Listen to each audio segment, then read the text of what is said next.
മോഹൻലാലിനെ നായകനാക്കി രാജീവ് നാഥ് സംവിധാനം ചെയ്യുന്ന ചിത്രത്തിന് രസം എന്ന് പേരിട്ടു.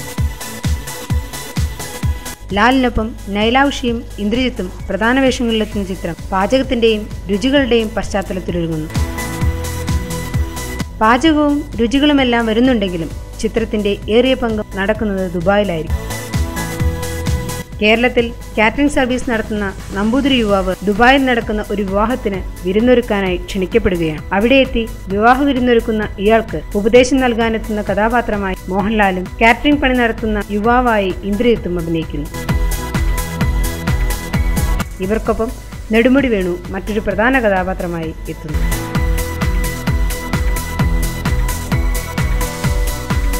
നേരത്തെ ആഷിഖ് കപൂർ ഒരുക്കിയ ഭക്ഷണത്തിന്റെയും രുചികളുടെയും പശ്ചാത്തലത്തിലുള്ള സോൾട്ട് ആൻഡ് പെപ്പർ വലിയ വിജയം നേടിയിരുന്നു. അത്തരത്തിലൊരു അന്തരീക്ഷത്തിലാണ് രസവും ഒരുങ്ങുന്നത്. ഇതിനു മുമ്പ് പവിത്രം എന്ന ചിത്രത്തിൽ മോഹൻലാൽ ഒരു ദഹനക്കാരനായി വേഷമിട്ടിരുന്നു. എന്തായാലും പാചകത്തിന്റെ പശ്ചാത്തലത്തിൽ ലാലും ഇന്ദ്രജിത്തും നെടുമുടി വേണുവും ഒന്നിക്കുമ്പോൾ രസത്തിന് രുചി കൂടുമെന്ന് പ്രതീക്ഷിക്കും. ഓരോ പ്രധാന വാർത്തയും ഇന്ന് തന്നെ അറിയാൻ ഞങ്ങളുടെ ഫേസ്ബുക്കിലും ട്വിറ്ററിലും അംഗമാകും.